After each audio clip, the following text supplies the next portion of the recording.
Susu ko munun bina ne hakili ɲuman ye ka di denmisɛnw ma an k'o tigiw gɛrɛ an na munun bina ni miiriya ɲuman ye an k'u gɛrɛ an na munun kɔni ta t'o ye an k'olu mabɔ an na foli ni tɔnɔ ni wale ɲuman dɔn ani barikada k'a ɲɛsin bɛɛ lajɛlen ma ni sanga in na an b'a fɔ ko bɛɛ k'i bisimila kunnafoni ale tuma sera fɛn min ye k'a dɔn n'o sera sa kɔrɔtɔ ni bereke bɛ lajɛ ni ala ka jɛ ye an b'a fɔ sa ko bɛɛ k'i bisimila so fila masa anw b'a tanu ka barikada ni ka wale ɲuman dɔn arasulu ka tanu ka barikada ni ka wale ɲuman dɔn nɛɛma ni kisi b'a ye ala k'o jidi a kan an masaw sɛbɛkɔrɔ fo o kadara kɔnɔ i k'a dɔn olu sara t'an bolo Yusu foli ni tanu ni wale ɲuman dɔn ni barikada tɛmɛnen kɔ an bɛ dugawu kɛ hali bisa ala k'u bolo kan siw jɛ an kɔrɔ min ye banakɔrɔ ye o bɛɛ ka basi ka jiri kɛ lafiyaw la fo i kan'u sɔrɔ min b'u tɔɔrɔ tun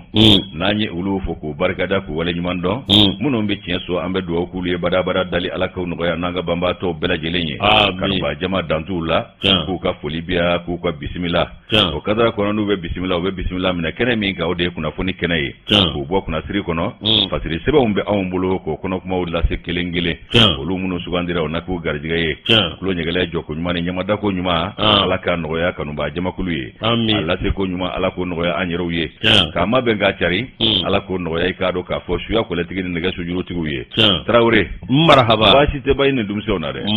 alhamdulilayi sisan b'a sɔrɔ Bintu Samake denkɛnin sigilen don a bɛ k'i ladege ko tiɲɛ fo ka taa ban den da ni jini Bintu Samake a denkɛnin dɔ bɛ yen n'a daminɛna bɛɛ bɛ bɔ tele kɔrɔ k'a kelen sigilen to fauteuil kan k'ale bɛ e de ladege ko tiɲɛ hali n'a ma sɔrɔ a la ko tiɲɛ Tarawele bisimila Mantorojide an bɛ ala tanu a ba y'an ka maa sɔrɔ n'o tɛ n kun b'a fɔ n ko Bintu de bɛ sɔrɔ k'a bila a la ayi Bintu yɛrɛ dabali bɛ ban nɔ koyi k'a taara sɔrɔ ala de Bintu Samake Moro an b'a fɔ k'a wale ɲuman dɔn maa ɲɛnama don ale ni Yakuba Konate maa ka maa don a Yakuba Konate kɔni da doni de Janvier Abuta tɔgɔma kelen pe de bɛ diɲɛ na ale don mais Moro n min f'i ɲɛna ni ni Yakuba Konate jɛra adamadenya la ni n'a jɛra mɔgɔya la Moro cɛsiri mɔgɔ ko b'a la ko a kɔni b'a datu i la a b'a datu i la fiyewu o tuma n b'a fo k'a wale ɲuman dɔn k'a ni bolokolon kanu walayi k'a Konate k'an kanu lilayi wa rasuli nka a ka kanu ma falen a ma yɛlɛma waati yɛlɛma fana abada a banna a maaw ka ca Moro nka bɛɛ tɛ i ko bɛɛ o tuma hali bi k'i fo k'i wale ɲuman dɔn a diyara n ye i ka madame ko 8 mars k'a y'a ye voilà ko merci Fati Kaya Fati madame Baba Fati Kaya voilà ko vivement l'année prochaine vivement l'année prochaine ku ye a suguya fɛn fɛn bɔra k'i y'a bɛɛ kelen kelen tigɛ ka d'ale voilà n b'o de kɔrɔ dɔn ni Saint Valentin a ma wasa wa n'ale wasara bɛ se wara Fati tiɲɛ yɛrɛ la Fati Kaya e fɛ ye gawa ye ye gawa ye dɛ o kelen ni ye n dɔn dɛ ne kɔni ye gawa ba de ala k'an kun diya ala ka sababu ɲuman na Moro ala k'an sɔn k'an sɔn b'a kɛ ala ye man tɔɔrɔ si tɛ yen kɔni an min ka kɛnɛ gorobinɛba in alubiyaki n'o digiri la i tɛ fo n'i ye Makan sira minɛ sa a tati bɛ mɛn dɛ il a la tati nka bɛ mɛn dɛ a banna Moro ka bɛɛ lajɛlen fo ka bɛɛ lajɛlen waleɲuman dɔn nɛgɛw karafe Fuseni Dawu a b'ale bolo min ye réalisation ye Sedina Umar Keita l'enfant de Kita Kodone Bodofɔ Moro n'o bɔra ye foli ani tani an b'o lase Jamadugu Kɛfa ale bɛ k'an kɔlɔsi Kuyate Awa Keita ka maaw bisimila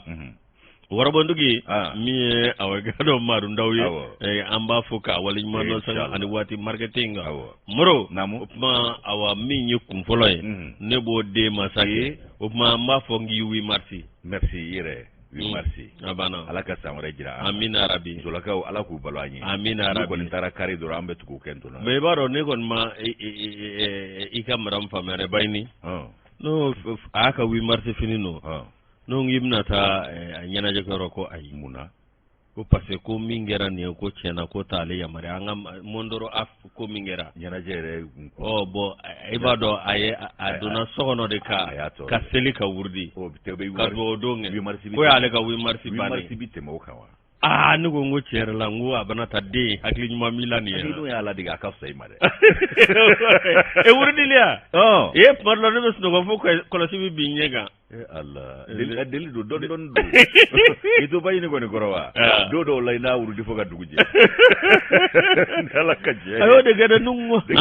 mu ja mogo wi marti fete to ko te ni da chugo do wa tayin ke chugo kadi ala ya kadi mawi ndesani nga do taw bi ala tana makoke ko ne ande kale ba atake wurdi ko ga do de anga to jamana re kile sawa sanga bonsiki ay muna atake bana bayina ala ka bato mine amina ala ka do jabi amin urdi alibi ala ka nya ibulu amin ala ka nya ibulu amin nganga karamo bado kumbe ko flimadi haidara ala ka hinala amin asunga yele mana atum fle ne senu medin ali urdi da foka abulu ngani miseya ko la sife wallahi akahram ya ka wuri fo ka bolo goni kolo ci bolo goni du fo ka bise ndesani eta do ko o ya dai o ma yusu ali bi alaka ikado le mani adi angele ngene na bela jele amina ya rabbi alaka sabali dama amin ko na foni kono no ya sigi kunye yere nyuma na sisa ko ne ba soro bela jele chugoro bena o kadara ko na indicateur de effort mi nya de panae ba leta ni de pananta sa aywa fɛn min ye anw ni i k'a dɔn diɲɛ an ka farafina a tɔnbaw olu ni ɲɔgɔn cɛ gɛlɛya ni diɲɛ tɔnw ni ɲɔgɔn cɛ gɛlɛya ye n'o ye CEDEAO ani communauté internationale ko sigika kumaw bɛ sen na o kolo ka girin kosɛbɛ cogo min na i k'a dɔn ɲangili min ta an bɛ ka Mali sɛgɛrɛ o bɛ se ka wuli ala la a sigika kumaw u bɛ sen na hali bi hali n'a bɛɛ ti ɲɛfɔ fɛn min ye i k'a dɔn wulikajɔw tɛmɛnen kɔ ka na bɔ Bamakɔ yan Goodluck Jonathan ale bolo ka na gouvernement ka na o kuma ɲɔgɔnya u ka kuma ɲɔgɔnya tɛmɛnen kɔ dɔgɔkun 2 o tɛmɛnen kɔ fɛn min ye i k'a dɔn communauté internationale ye ale ni ka do ko jɛkulu min be no sigilen do an ka furancɛ fanga ala kɔlɔsili kama ko comité local de suivi de la transition min ye Abdoulaye Diop ka fɔ ye n'o ye an ka ministre ye min b'an ka jamana ni jamana wɛrɛ ko ɲɛw ɲɛnabɔ ale ka fɔ la ayiwa ko olu kɔni ka i k'a dɔn wuli ka jɔ ka barika ka bon k'u ye ɲɔgɔn kunbɛ kɛ i k'a dɔn jɛkulu in ni i k'a dɔn kulu tɔw ye ɲɔgɔn kunbɛ n'i k'a dɔn cogo min na min ye ɲangili a bɛ se ka wuli ka bɔ anw ka teliya la Musa Sayon Kamara ale ni fasiri bɛ indépendant kɔnɔ Musa ka fɔ la a ko dɔgɔkun 2 i k'a dɔn k'a fɔ CEDEAO ka cɛ kuma fɔ mission o bɔlen kɔ yan nɔ n'o ye i k'a dɔn Goodluck Jonathan ale y'o maa ɲɛmaa ye ayiwa gɛlɛya min bɛ Mali i k'a dɔn k'a fɔ ani i k'a dɔn CEDEAO ni ɲɔgɔn cɛ Abdoulaye Diop n'o y'an ka ministre ye min b'an ka jamana wɛrɛ ko ɲɛnabɔ i ko an y'a fɔ ɲɛbila kuma la cogo min na ale ni i k'a dɔn dɔw ye ɲɔgɔn kunbɛn 8 mars o fana ye 8 mars ko taabolo dɔ ye u ye ɲɔgɔn bɛn mars kalo tile 8 fɛn min ye comité local de suivi ye minnu sigilen don furancɛ fanga a lakɔlɔsili kama ayiwa i k'a dɔn u ka fɔ la ko wuli ka jɔ barika bonyalen don kosɛbɛ cogo min na fɛɛrɛ ani dabaliw bɛ se ka sɔrɔ i k'a dɔn ɲangili wulila ka bɔ Mali kan k'u cɛsirilen don a ko fɛ ko waati min u bɛ kuma la waati min u bɛ sigi ka fɔ la ayiwa i b'a ye k'a fɔ ko min ye k'a dɔn k'a fɔ ko u kɔni dalen don a la k'a fɔ gɛlɛya ba an kan wa gɛlɛya b'anw kan cogo min a bɛ dafɛ jamanaw fana kan o cogo kelen na min ye ɲangili in ye a ma tɔtɔ maa si la musaka ko nasira fɛ bɛɛ bɛ k'a latigɛ dɔn fɛn min an ka jamana ye ko hali k'a dɔn gɛlɛya bɛ se anw yɛrɛw ma koyi nka minnu y'a kɛ fana ka fara anw kan u yɛrɛw fana bɛ gɛlɛya sɔrɔ a la o kumana ko de kan ka senna teliya yaasa an bɛɛ lajɛlen ka degun ka wuli ka bɔ yen olu ni an bɛɛ ka lafiya sɔrɔ o kumana ko a ye nin pereperela latigɛ don kibaru dibaw ɲɛna nka kunnafoni baara ninnu a ko u ka ɲɔgɔn ye baaraw bɛɛ lajɛlen kɛra i k'a dɔn ko datugulen ye u yɛrɛ damaw ye ɲɔgɔn ye anw ka i k'a dɔn jamana a ma ɲɛmaa min ye nin ye n'o ye chef de diplomatie ye Abdoulaye Diop a ye i k'a dɔn i sɔnni sigi fɛn min kan o de ye k'a fɔ ko fɛn min ye waati ye ko o yɛrɛ de bɛ i k'a dɔn ko ninnu ɲɛnabɔ o kumana k'a bɛ ka senateliya cogo min ko waati fana bɛ ka taa o cogo la ten ayiwa min ye Gassim Wane n'ale ye MINUSMA o maa ɲɛmaa kura ye o maa ɲɛmaa ye ale kɔni i k'a dɔn ale fana y'a jira ko wulikajɔw ko u bɛ sen na k'a ma dabila ko ye ko k'a ko teliya cogo bɛɛ lajɛlen na yaasa bɛn bɛ se ka sabati min ye tɔnba ninnu ni Mali ani ɲɔgɔn cɛ k'o bɛ se ka sigi u sen kan cogo min na u ni ɲɔgɔn cɛ ko n'o tɛ ko farafina bankun bɛɛ bɛ k'a ko latigɛ dɔn bi koyi ko min ye i k'a dɔn ɲangili ye n'a ma wuli joona ko maa kelen kunko tɛ koyi k'a gɛlɛya bɛ se sigida ani k'a dɔn jamana kɔnɔna a n'an lamini jamanadenw bɛɛ lajɛlen ma o fana k'i bɔ ye ko ka senna teliya joona ko n'a senna teliya la k'o da ka di Mali ani farafina bankun bɛɛ lajɛlen na ko sabu ko an dafɛ jamana in ko i ka tɔ t'an si la tun ko n'a ko senna teliya la ko o bɛ i k'a dɔn lafiya da yɛlɛ an bɛɛ lajɛlen ye nin kɛra ale ka kuma ye ayiwa ko ale kɔni dalen don a la k'a fɔ ko olu Mali maa ɲɛmaaw ka jɛnkoma ɲɔgɔnya an'u ka wuli ka jɔ ni cɛsiri u bɛɛ hami ye min ye fiɲɛ bɔ da ka sɔrɔ ɲangili ninnu ka wuli ko ale b'a dɔn k'a bɛ kɛ o kumana k'ale hakili latigɛlen don n'o ye ka da o ko ka sa fɛn min ye k'a dɔn u ka kunbɛnw kɔnɔna la Mario Gomez Fernandez ale min fana ye CEDEAO o ka maa ɲɛmaa kura ye n'ale bisimilalen don Mali kɔnɔ nin waati in na a fana ni Maliki Jaw ye ɲɔgɔn ye an ka wasabulo o maa ɲɛmaa dɔ ye ale ye o maa ɲɛmaaba ye ale ye sakɛ Maliki Jaw Conseil national de transition ko ale n'o ye ɲɔgɔn ye waati min k'a dɔn ni maa ɲɛmaa ye n'o ye k'a dɔn k'a fɔ maa kofɔlen ye ko ale kɔni ani u ka kumaw la a yira k'a fɔ télévision yɛrɛ la n'o an ka jabarani ye ko Ala la k'u bɛɛ lajɛlen hakili latigɛlen don o bɛɛ jigi b'a kan k'a fɔ ko ɲɛ bɛ sɔrɔ ko in na sabu Mali maa ɲɛmaaw k'o y'olu hami ye wa i k'a dɔn min ye minnu fana y'a ɲangi k'o y'u fana hami ye o kumana min ye k'a dɔn jamana ni maa kofɔlen ale ye fɛn min fɔ sa a ko k'a fana b'a hakilina a b'o di ka fara anw taw kan an ka jɛ k'a kɛ ɲɔgɔn fɛ cogo min na min ye ɲangili ninnu u bɛ se ka wuli an bɛɛ lajɛlen ka tɔnɔ n'an ka nafa kama wa a ka kɛ ko teliman ye i k'a dɔn i n'a fɔ n'u se b'a la cogo min na Mali ko k'a hakili lakunun kɛ ko ɲangili taara k'a pɛnpɛrɛ anw kun CEDEAO ani UMOA fɛ ka bi janvier kalo tile 9 fo ka na se bi ma ko min ye o ko bɛɛ lajɛlen k'a gulonnen bɛ mun na k'o de ye k'a fɔ ko anw ka waati boloda ko jɛbi kɛ ni min ye kalata bɛ se ka kɛ ka bɛn ni waati min ye ko fɔ an fan fila bɛɛ ka jɛ ni o waati bolodalen ye k'ale b'a dɔn ko taalen ɲɛfɛ ko bɛn bɛ kɛ ko ninnu na ko kumana ko ka sira teliya cogo bɛɛ lajɛlen la yaasa ɲangili ka wuli an bɛɛ ka lafiya sɔrɔ min ye Musa Sayon Kamara ale ka nɔbila sɛbɛn nin ye an y'a bɔ indépendant kɔnɔ u ka bidon bɔli don Yusu Moro indépendant ni y'ale bila ne bi sɛbɛn da sɛbɛn min ne m'a ta dɔwɛrɛ tɛ Moro awa min ye Soir de Bamako ye ale kumanden don min ye i ka dɔn RPM mankan min b'u ni ɲɔgɔn cɛ RPM ale ye jɛkulu ye jɛkulu min aw ka dɔn n'a ye an ka kun ka bɔ waati dɔ la nka Moro aw ka dɔn min ye tiɲɛ yɛrɛ la min ani ka dɔn jɛkulu fana bɛ yen n'o ye URD Moro aw ka dɔn fana kun yanga ka bɔ nka min ye aw ka dɔn ni jɛkulu fila ye Moro bi olu kɔni gɛn bɛ aw ka dɔn karimɛ ɲɔgɔn na kabini waati min na min ye parti a tutigɛ baw olu kɔni dayana Moro aw kɔsa in na sa min ye fasiriba ye ale kɛn bɛ ka walawalali kɛ a ko anw ka jamana kɔnɔ bi min ye aw ka dɔn dɔw kɔni bɛ yen aw ka dɔn min ye politiki ye olu kɔni b'a kɛ la jɔyɔrɔ ko aw ka dɔn ani n yɛrɛ kungelena ko Moro hakilina ko tɛ faamuyali ko tɛ jamana ko tɛ ko aw ni ye jateminɛ kɛ i b'a ye k'a fɔ o kɔsa in na an ka jɛkulu ba fila bɛ yen olu kɔni ka ko a dan bɛ kiiri tigilamɔgɔw ka bolo kan yalima an n'u hamina n'u ye yan n'a hamina n'a kun bɛɛ hamina n'u ye dɛ an ko Burama kabi Burama yɛrɛ kɔni bɔra RPM ko a fɛn na min kan ka fɛn fereke don n'o ka gese la n'o ye Boubacar Sirisa kabi Sumi champion Ala ka hinɛ la ale fana ntanyana an ko maa kelen sa tɛ duguba ci nka a bɛ duba la nɔgɔ ko RPM k'i hakili to URD k'i hakili to nka a filɛ dɛ Moro min ye aw ka dɔn waati min na Ibrahim Boubacar Keita ale nana ka na ntanya i b'a ye k'a fɔ aw min ye tɔnden dɔw farala ɲɔgɔn kan min ye a fanba k'u ka danna ta ka da Boubacar Sirisa kan min ye aw ka dɔn ko na k'u ka cɛbɔ ye Moro ngo dun ngai kabini waati min na a sɛgɛnna ko in na Boubacar Sirisa ale kɔni tiɲɛ la a sɛgɛnna RPM b'a dɔn nka ale bi ale ni IBK de y'a tu tigɛ ɲɔgɔn ma wasaba sɔrɔ dɛ awɔ ɲɛmaaya ni mafiɲɛya o tɛ wasaba ye wallahi an ka taa Moro min aw ka dɔn Boubacar Sirisa ale wuli ka jɔ kɛ min ye ka parti kabini Ibrahim Boubacar Keita taara min ye ka parti aw ka dɔn k'a ta a bolo la Moro kabini Ibrahim Boubacar Keita n'ale bɛ fanga la ni hakili b'a la min ye nin Boubacar Sirisa kelen ye Moro u y'a kɛ dengɛrɛfɛma ye k'a ko sugu bɛɛ lajɛlen ta ka d'a kan nka a bɛna ta aw ka dɔn jɛkulu wɛrɛw la n'i ye jateminɛ kɛ o maaw kɔni u bɛ wɛlɛ n'o ye dɔw sɔrɔ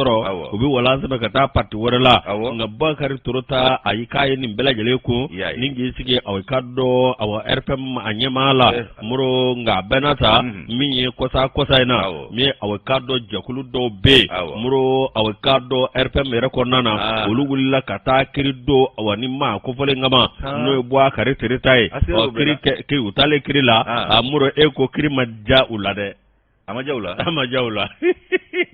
ya isake ma be fe do fe ka kila ka fe kirima jaula muro fasiriba ka fola inna fo independent ngono keme ka jira ka fo o minyo olu ko ni mala sigige ka baroda sigige ka jira ka fo minyo ko critique chugo olu ma jena chugo chila o minyo ko lu be appel ke o muro awekado minyo o ko ni obi ko no za nga benata fasiriba no ye awekado el haji Mamadou Gabaye muro ale ko ngembe ka jira ko minye anga parti politiko ya ali bi muro awekado ko yalma awekado ubi labenge labemi mbato tonde anikado jamana dom se ka family soro la choko di muro ne jatemene ke ibe ka fo URD RPM ikado awanunu ngoni makshi awekado farafara le made kaswa ke munye do ko nimbe ulu tate parti koye ulu tate dore awekado ulu ta nyera kungele koye muro ulu taye awekado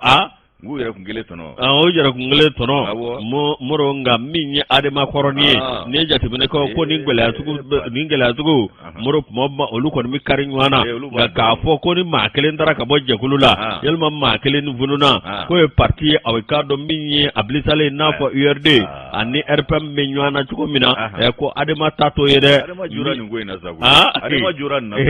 ulu jura law adema blala ko ulu jura law bi ma blala muro mi awakado nyerela alaba awakado ama yere nyininga yalma angani jakulu miye awakado ubela jele yalma ko ni ko nyaga minata muro ka ko kata ka ke kirblongoy ko yalma parti fagalet na bwa kono anna ma fagaya sigibe ke tigazunya kande tigazunya du kasaka go febe kasai bo nini RPM ame jeka benkelinga ka parti kan yere sene ebe ka amne hadama diane nyeta bulu la politiki to yu ere mat no fo no be ko mina o manganda de tanyi ni be fe mina o gele andambe bogar treta se kana RPM ko abe ke chugodi no ma doye atinga lafiya wa bana no ma doye alaka doye abana jongo ala neta do atendo amaje ko majango ka fo ko dana yani tigena ko bala abada abana ga kabi ko indamne na mande nege do kangelen fo abana ya ta gwangwala ya bla gwangwala abana ama ile ma RPM go ina de abana ka diguna nyani na mafiya yaku ala ga hine buramala wati do la alo ere kundado jate no na tabe agalabu makari amade kurajima abana nga nyugo binani nyaga nyaga obere nyaga mi awakado El Haji Mamadou Gaba nala ka fasiri yusu ne Mamadou Gaba ka fasiri bla kado ne be sebeta mi nyendu wel horizon ay kado ka ukada e kwa de medo nyonya anuka kokoro maddo ko sementi aka nyeshi franje fanga mauma ni nye kado saheli bolo o jamana o mado ye no itawde ni ngawye ikado ko ho conseil de la communauté de Berabiche de Tawdeni olu nana asimu fi ye jamakulu balabe ka bo Tawdeni kana ba makoya ay mene ma sema mgo nu ta fama lu ka mgo be gouvernement na be CNT la aw ko nga tamni fasire sema tu isa ni karabe nyebere nyela yala yoro de sesulu dai abana awo ni karabu la nyebere ko abita démarche de ke sesulu dala nyebere avocat kedo be maître Chomar Konare ako sema ko nti banare de makekele seba ka do ede Chomar do aba Chomara ngon bayi Chomar Konare Sud Info au directeur de Chomar Konare ay est-ce ni ote ay ote kilonye ote kele iba soro na kanto abisura angandi abana mose ngbe mi ndon o fana tunye Sud Info manye maye ay gele yaw chama soro ya wati dola fanga do ka wati kera ayo ba maru kamara mi no blala no la fana tara tunga fe Sud Info ere ko abi woble ayati woble ba sura kamara ko na rekelonte o kuma na nouvelle horizon ko Tawdeni ngauka ni kado ko Berabiche Tawdeni o jamakulu uye ikado usogo doni kana asimu goita fe minye Tawdeni marabolo eno ya region o maba munumbe no yuka ton ukakuluye o conseiller Berabiche munumbe Tawdeni ulu yusogo doni kana kunu alamusado ka beni marsikalo kleta ba fulani mugani fulasa ina kana ugade mendo nyonya anuka kokoroma do ko taka ikado nyeshi fe minye franje fanga anika do amarake bauma mana yusuku sa una nafo kuluba ni asimu yenyoanye Mohamed Touré ale fana kalmun ta kan kuna foni bi Nouvelle Horizon konna la akoko minye ka do franje fanga o manye mawye ka do ko mawu ko ni bika ka do dana ya sabati uka de meno nyonga ya ta ku segere wa ko munu invle ku ka kulu doni kana aya jira jamana de bela jile na mama bo mala ko beka farau ka ku chesiri to mi na ubara mi invle ubulo ali chimi dile du mano franje fanga ala beni ni ngata kunche absega ke chugo mi na ko dawsira ke lakana ko okunga go kibera fana ma ani jiri ni soro na sirao ko dadu na ni bela jile na ni kulu nu ni asimu gweta ni nyonche aiwa ko minye ka do ho conseil berabisha munu ye tawde ni gawye uluka manyema ba ikado kai dana ayo takada ikado e franje fanga manyema ka kakla ka jirala ku uluka de medo nyonya ko abaye ka siga ikado jigida uluka ku baka blala yo laidu dama aiwa minye uka manyema ba mi re kunye ikado jamakulu nyemae Mohamed Tahar Oldo Elaj ale uka manyema ba ikado ho conseil de berabish ulu tola tawde ni o marabulo konnala yusu okmana ko unana ku niso jale bora kumbe ngono abole ko donki baru nyinna ulu ya nyininga ko yala ini franje fa amanyema ka yeli ko nyanye ka akara chugodi agoka akara damu dai kulu niso jara wa hakli sigira ufana nanu ka de medo nyoya nu ka kokoro maddo wode yira ka nyeshi ka do ka fo franje fa mauma ko ka do ubu ka blala bi wa bute ku jigida uluka okmana ku ka manyema uyuchi uluka kulu na le mi fie ni ho conseiller berabishe tawdeni aywa ko una na kuma mi mvo ko yi ka do ka fu bela jile kuma kanye yusu ko franje fanga ku ba deme ko jango jamana be wati gele mi ngono ni jamana be kai ka do gwele mi ni amika utama sisa aywa ko ka kada ore la halaka e ku luka deme do nyonya ka be taka franje fanga mau segere Mohamed Tahar Oldo Halaji ale de ni kuma mvo ubole ko nyanyela aywa mi nye franje fanga manyemae asimu gweta aya jira ka fo ko abeb ale jigibe mali den kilingina na bela jileka ma ba mo mala ya mabo shiala dine mabo dine na ko fenve misega minge chugo mina franje fanga misega lateme kanya jamana ka jose ngura ko o ka kefe sabatilenye ko bela jile damakaka ko kuma ko dalele do bela jilenye Mohamed Tahar Ul Elaji aleko ko femi ka do la delikawye ko uyo di nyoma ka hakilina nyuma mfale ani fere ni dabalu ku chama fo nyonye ko uluni ikado ka fo colonel Asimu Gweta ku ka kumbe ko ni wolola tare la wakulu yere wasalemba de bora mona ko uye kunglena do fwaye o kunglena ukaje ko laje nyomve ko mina franje fanga absika ke kanya ninga kunche o conseil berabish tawdeni ulu togola akoko mali jose ngura ko ulu sebeba ma wa uba de me fuka ta fo jose ngura insoro Mohamed Tahar Oldo Elaji aglala ka munda oka akoko minye lafia ni basigi ko uyo kuma sebe korofo ko fo ka sabati jamana silege nani bela jilena awa ko franje fanga amanyema yi kanduma ka laidu ta uye kulu yere haju folo doyo ye jamana fandan nani beka lafia soro wa jamana deunga lafia soro ukallakana anu bulula hera ukallakana ko yolu hami belebele doye ko chesiri be otra deka Mohamed Tahar Oldo Elaji akoko kuma na ko minye ka do ka kumbe ka alala ko akera kumben wasalenye ulu wasale bora wako dana ya ikado yo soro manyema yoro no colonel Asimu Gweta ye o ko minye jamana de bela jirenye kulu be wele bla be manga kerengere yala ulu nana chimina ye jabi min soro ko no sigina uto fo ukado ukoma wi tawdeni dugu de be ka bo kalama atna ke ko dugule mala Maman Touré alega nobla seweni anya bo Nouvelle Horizon kono yusuka bidombo moro Nouvelle Horizon ni ale bla ne bi sebenda indicateur de renouveau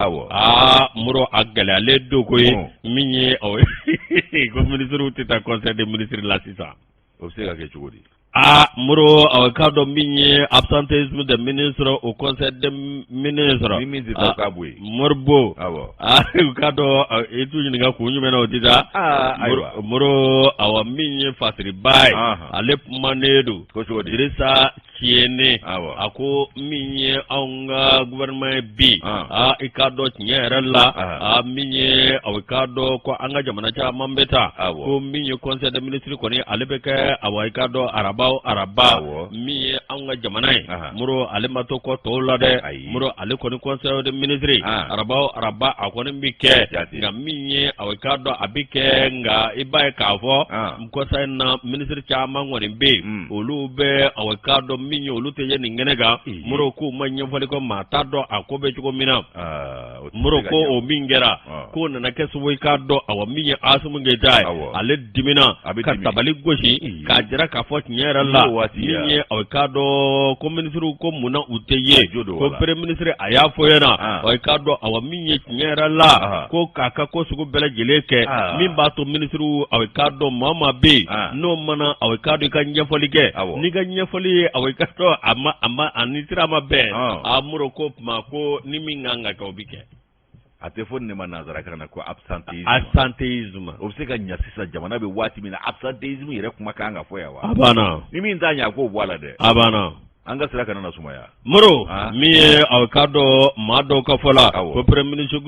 Kokala Mayiga min ye aw k'a dɔn ko ministre ka nabaliya ko dɔ wɛrɛ tɛ aw k'a dɔn min ye nin ma ko fɔlen ye ko yan'u ka baara kɛ ka ɲɛfɔli kɛ ko Kokala Mayiga ko aw k'a dɔn kuma o kuma k'a ka kuma kɔni aw k'a dɔn a bɛɛ aw k'a dɔn min ye CEDEAO ani Faransi i k'a dɔn ko kuma de ka ca moro ko aw k'a dɔn u bɛ baara min ɲini ko yan'a kɛ ɲɛsin a ka baara ma moro ko ani waati Kokala Mayiga kɔni kɛn bɛ a bɛ kuma ta k'a fɔ ko sugu bɛɛ lajɛlen la ko baara yɛrɛ tɛ sɔrɔ ka kɛ bilen k'o kɛn bɛ ka minisiri caman bɛ yen minnu ka kalifa n'a kɛn bɛ k'olu tɔɔrɔ o tuma k'o de y'a to i ka dɔn olu tɛ galabu sɔrɔ ni ka na aw ka dɔn conseil des ministres la nin tɛ dalaminɛkala ye dalaminɛkala tɛ nin tɛ dalaminɛkala ye maa Sogɛli munna Faransi ni CEDEAO de tɛ kuma la o ko de tɛ senna bi o de bɛ senna fɛn kura min farala o kan fo n'a kɛra Ukraine ye n'o tɛ diɲɛ bɛɛ de kun da b'o o kuma in na Ukraine o de la hali Faransikaw yɛrɛ ko Macron kɛlen don Mali transition ka porte parole sabu a daw ka datugu Mali o kumana Sogɛli b'i da de anw ka bɔrɔntɔ ni minisiri min tɛ jɛn n'o ye i ka bɔ a la koyi a banna o bɛ maa ka baara tiɲɛ baara ma di bɛɛ ma a banna Sogɛli t'a ta la wa moro olu t'u ta kɛ moro min ye aw k'a dɔn tiɲɛ yɛrɛ la moro i k'a dɔn awa min ye dɔw yɛrɛ ye k'olu y'a jira k'a fɔ awa min ye tiɲɛ yɛrɛ la k'olu aw k'a dɔn ko baara ka gɛlɛn o ni Kokala Mayiga cɛ o tuma aw k'a dɔn min ye Asumu ye o kɔni y'a jira k'a fɔ min ye aw k'a dɔn ko awa min ye tiɲɛ yɛrɛ la ko aw k'a dɔn bɛɛ lajɛlen ka ye kɛnɛ kan a y'o fɔ Sogɛli ɲɛna min ye nin ko ye ko minisiri dɔw yɛrɛ bɛ yen ko awa bi n'a ka bi ko yalima ala ni ko nege bɔlen olu la k'olu kɔni b'a fɛ ka walan sɛbɛn awɔ k'a sɛmɛ i k'a sɛmɛ dɔrɔn o de ɲɔgɔn tɛ déjà tiɲɛ n'ale ka fasiri an y'a bɔ indicateur kɔnɔ a kuma caman kun tɛ o a banna a bɛ taabolo min na n'o m'i diya bɔ kɛ a banna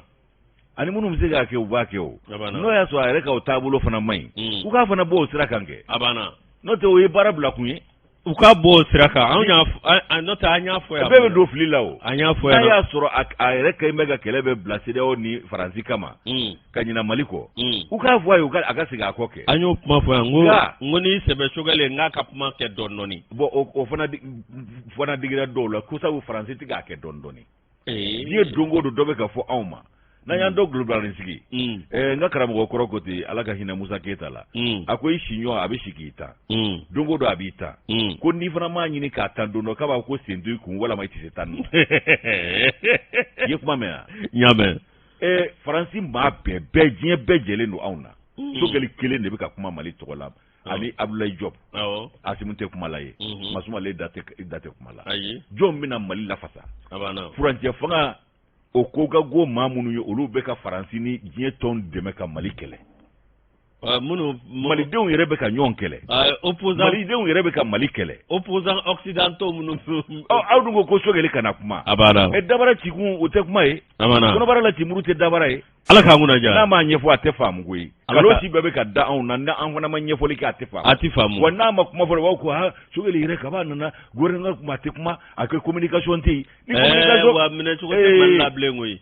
ni min t'a ɲa ala kama jama ka ca o ka taa an kana kuma caya nin waati la baara de bɛ yen bi o a banna awɔ Faransi bɛ fɔ CEDEAO bɛ fɔ ala k'an kunna diya k'a sɔrɔ sanction kɔni b'anw kan o bɛ fɔ IMOA bɛ fɔ Faransi bɛ fɔ CEDEAO bɛ fɔ n'a wulila don min anw mago si t'u la n'i t'a la i tɔgɔ tɛ yan o cɛ min tɛ i tɔgɔ tɛ yan muso min tɛ i tɔgɔ tɛ min bɛ i tɔgɔ bɛ yan o tuma an ka taa sugu la an ka taa sugu la Abdoulaye Mayiga a bɛ taa ale fɛ ka tɛmɛ pharmacie Kuraverti la an ka cɛkɔrɔba fo yan fo Kayi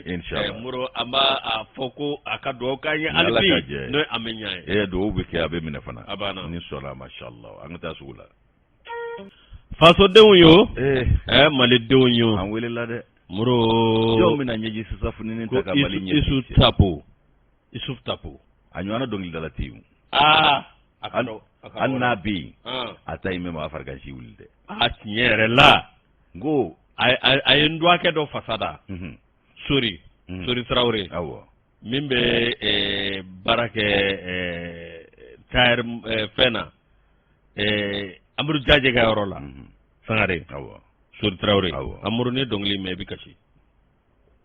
a m'a fɔ ko maliden jugu bɛ Mali kɔnɔ yan Sayer la a bɛ baara kɛ ko hakili bɛ nanzaraw ni larabu ko Mali ye ɲɛji bɔ a bɛɛ na lajɛ non a san bɛɛ Mali ɲɛji bɛ ka su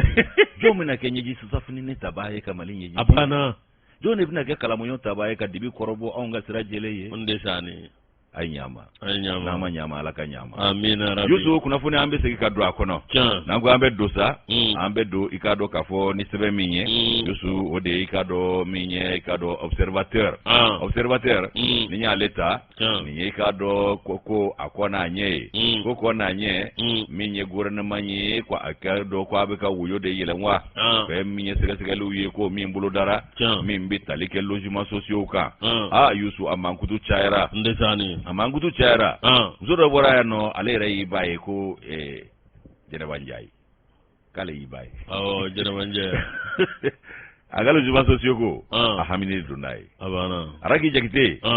u bɛ haminen don ninnu bɛɛ tun y'a sɔrɔ ko ka tila k'a fɔ k'a bɛ minɛ u la a bɛ hɔrɔnya ni danbe ko fɔ u k'a lajɛ a fɔra ko minnu ka sɛbɛnw de man ɲi a man ɲi u k'olu bɔ a la nka ninnu ka sɛbɛn kabi 2000 ni 10 ni joli a bɛ yen nɔ 3 b'a dɔw bolo nka n'a ta bɛɛ u haminen don u kana na kɛ maa bɔlenw dɔ y'a la u k'a dɔ ye lɔgɔli karamɔgɔ ye dɔ yɛrɛ i ka dɔn muso cɛsatɔ ye olu de n'a ka kanw lɔgɔli karamɔgɔ denbatigi u ka luwanse sara n'a bɔra sara tata la tɔ man ca bilen dɛ ayiwa baasi tɛ muso cɛsabatɔw bɛ ayiwa minnu b'u dakun wɛrɛ t'u ye se t'u ye dabali t'u ye ne ɲɛna sociaux ko in yɛrɛ kun dabɔra o maa masinaw kama ayi dɛ dɔw bɛ jɔyɔrɔ la dɛ i bɛ logement sociaux dɔw ye VOT jɔ mɛ u da la o ye spéciaux de ye o tɛ sociaux ye logement spéciaux bɛ yen sociaux fana bɛ yen n'o tɛ spéciaux bɛ yen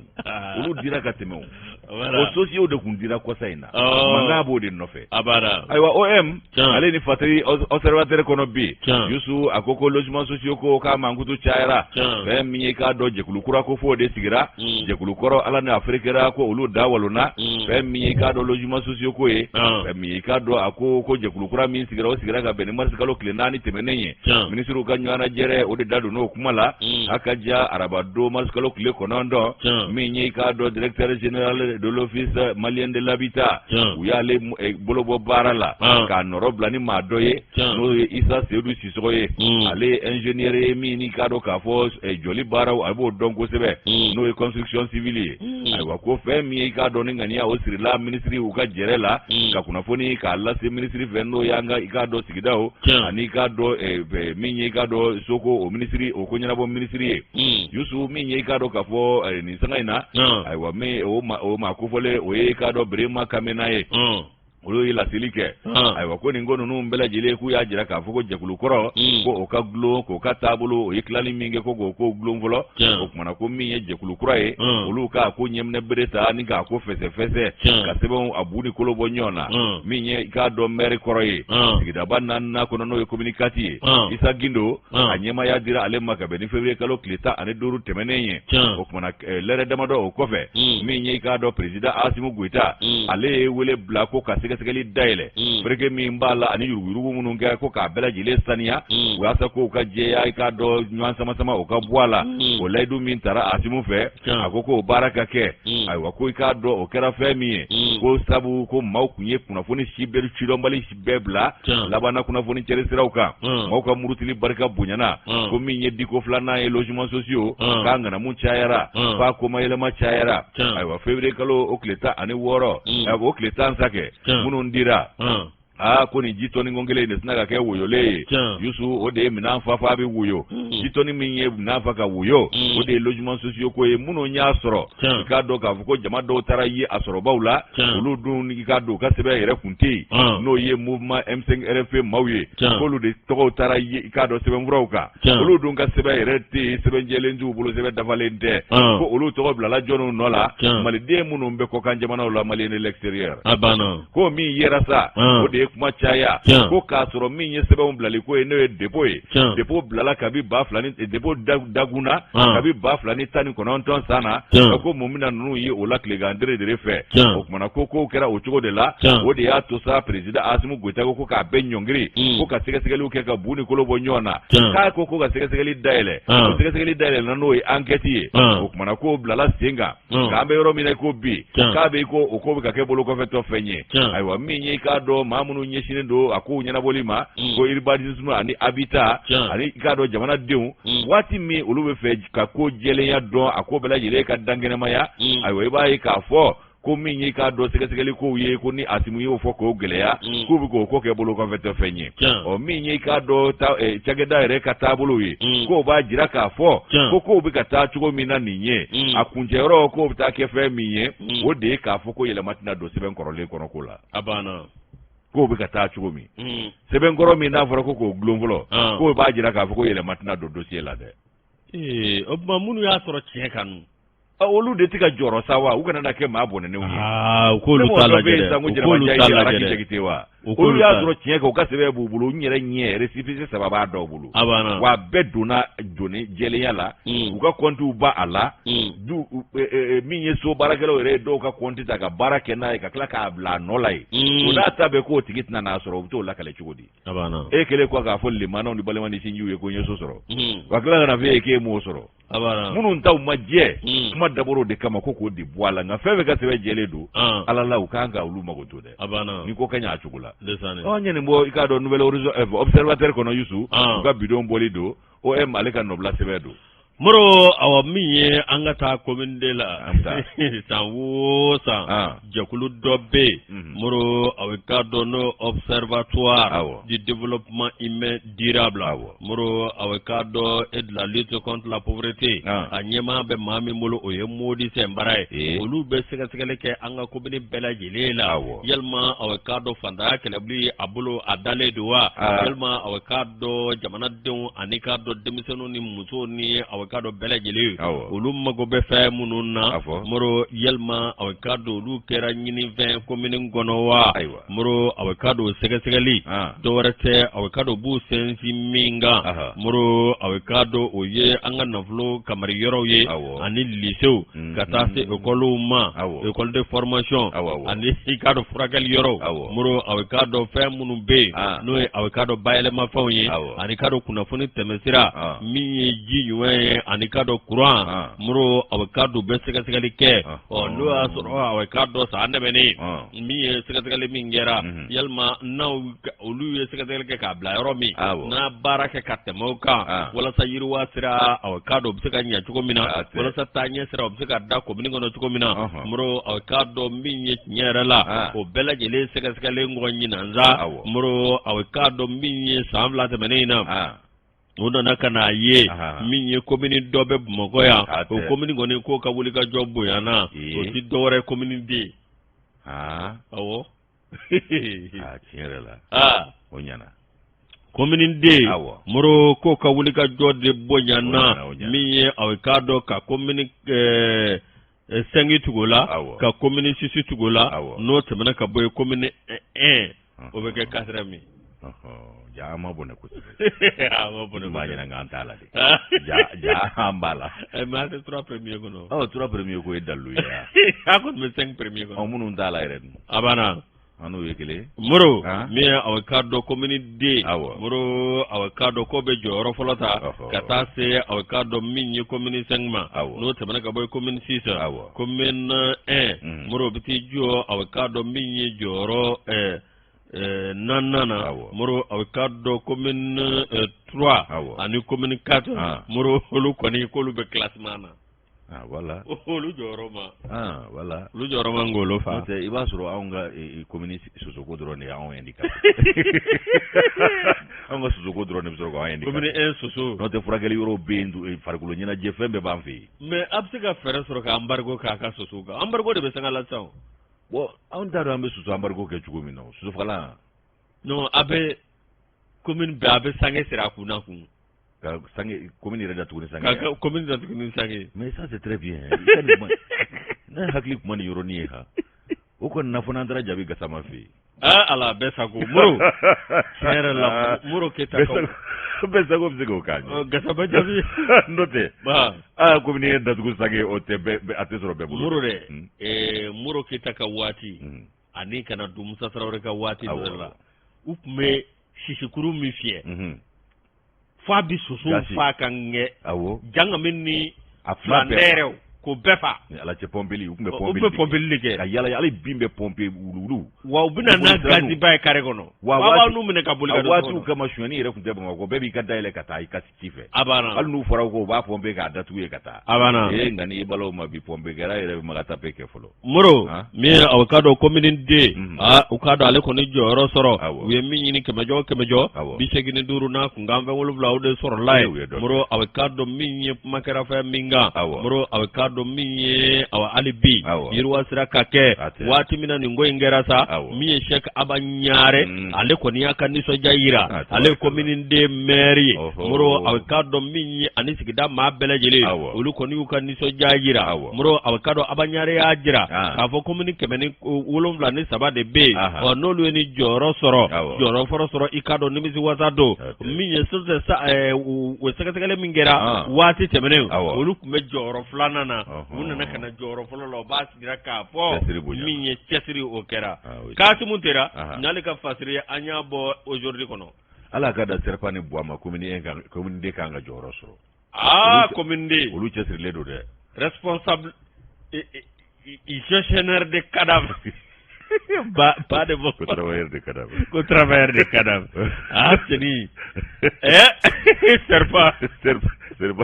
Serpa ni Boa ma vira wa Serpa ni mer be bo ale de be goudron tigɛ hali Asimi me kana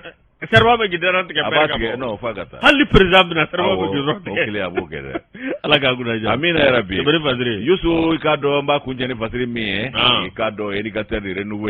éducateur de renouveau Ousmane Daw ale kɛmɛ ka fasiri kɛ ko lakanabaliya i ka dɔn a wuli ka jɔ min barika bonyalen do kɔrɔ an ka saheli bolo la ayiwa ko a kɛlen do i ka dɔn k'a fɔ fɛn ye min kɛ bɛ ka tɔnsi wuli dɔɔni Elaji Gamu ko kadara kɔnɔna la ko sema maaw de ye wele bila ale ma k'a ka taa fara olu kan k'u ka maramafɛn ta Mali kama a taara ka bɔ a la min k'a banna kolokoto ko Gamu y'i ba kolokoto Elaji Gamu i k'a dɔn k'a fɔ ko min ye général ye ko sema maaw y'u bolo bɔ a nɔfɛ k'a ka taa fara olu kan waati n'a taabolo la k'u ka marifa ta Mali kama tuguni Elaji Gamu ko n tɛ bi n tɛ sini o kumana ko a bɛ dɔgɔkun damadɔ bɔ fɛn min ye k'a dɔn k'a fɔ kɔrɔ marabolo k'a yugubalen do sabu faama ka wuli ka jɔ kɛ n bɛ ka u bɛɛ lajɛlen tɔnsi wuli u fana bɛ fɛ ka kow kɛ ka ko karabalen k'olu bolo da n'o ye k'a dɔn lakanabaliya k'o lawuli tuguni kɔrɔ marabolo la n'o y'an ka saheli bolo ye o kumana Yusu k'u bɛ taa dankari maaw la sigidaw kɔnɔ maaw b'u ka sigi dumanw na n'o ye civiliw ye u bɛ taa dankari olu la k'olu lajaba k'a sabu kɛ mun ye min ye banbanci kɔrɔ minnu bɛ yen n'olu y'u bolo nɔ bila sɛbɛn na n'o ye bɛn ani kelenya sɛbɛnw ye ko o maa dɔw ka baara de ye nin ye n'o ye sema ye o kumana Yusu ko u y'u bolo nɔ bila sɛbɛn na ayiwa ko u bɛ ka taa cogo min na ko u bɛ fɛ ka i k'a dɔn wuli ka jɔ k'olu bolo da tuguni ko kunnafoni dɔ bɛ ka folofolo kunnafoni di siraw fɛ n'o ye i k'a dɔn réseaux sociaux ye Yusu ko sema u kɛlen don ka wele bila Elaji i k'a dɔn Gamu ma n'o ye général ye ko o k'a ka koso ni kasaw cɛ ka bɔ Mali la Mali sɔrɔdasiw bolo ko sabu ko i k'a dɔn ko furancɛ fanga maaw ko u ye gɛlɛya sɔrɔ k'o sɛgɛrɛ ko o n'olu cɛ man di bi ko furancɛ fanga maaw ye i k'a dɔn Gamu jɔyɔrɔ min tun b'a bolo masiri tabaw ka ɲɛmaaya la k'olu y'o bɔ a bolo o kumana ko o kadara o yɛrɛ dɔrɔn hukumu kama k'a kana ka fara olu kan k'u ka maramafɛn ta ka Mali kɛlɛli daminɛ tuguni o kumana Elaji Gamu y'a jira a la k'a fɔ ko o kumana ka o kuma min filɛ nin ye o t'ale hakilina ye wa k'ale tɛ bi a tɛ sini ka maramafɛn ta k'a ɲɛsin faama ma tuguni k'o maloya b'ale la wa ale tɛ se k'o kɛ o kumana ka maramafɛn ta ka ɲɛsin Mali ma ale ye Maliden de ye k'o banna ale Elaji Gamu bolo ko kuma sema ka ni jigi da ale kan ko ale tɛ bi a tɛ sini sini ko nin ko ingera ka do talai talai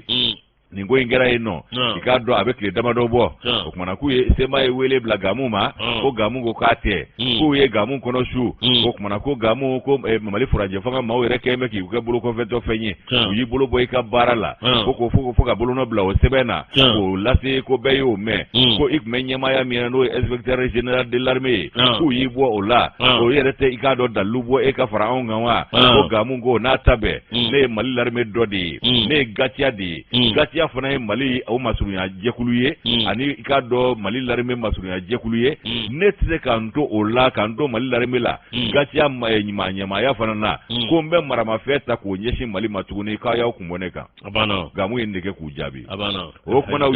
nagara baya kuma ani konna surgo kuma ni kado sitane kuma fo ni shima do gamu haklila general elaji agamu aya jira sema maula kuti ko kenyonye wa aleti farauka kamara mafeta kanyeshi malima o kuma na ko ambero mine ko bi ko wulo masi tabaw ka wulika job barka min bunyana ani ferede dabali min tigele ko jamana siregela ni bela jere billakana u fede anu ka chesiri ku na kado chamanje marabulo nu klala ola ku bita koroni saheli bulu franka je o de hamin fleka nunu mbla ni wulika jola ku be kele taga aun segere akoma na bodda mi feka na to la si Umar Usman Daw ni ale ka noblesse wa nyabo éducateur de renouveau kono ga bidon boli moro ala ka sutura ala ka sawni manama minye aba alibi ala ka jamana basigi moro yananga wuli ananga no mbado fu la se moro ko se mako ba kanga ba abana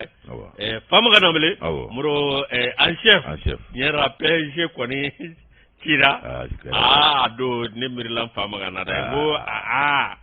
ngomba wule sa ngonga ngoro ka dumine no mplani nyo walla ba kana tege da do akenyiga amanya mi ya luka misoko ye halaitare la fia buanga fuli bae Mamadou Diko juma be fuli kanye kata si Habib Ba Maelebo ana furumuso madame Ba ya wakete Fanta Keta nanyo luka fuli ke fuli ambanye shin kado ni sangena miye Mokhtar Saidou Tal kabisegu alefona juma be duo kanya ni reto Mamadou Kulubali nunu mbela jeli duo kanye juma iterga Umar Konate Umar Konate ke bulga sumugula ana furumso nga ofisa ido agado ofisa obe Marseille ana furumso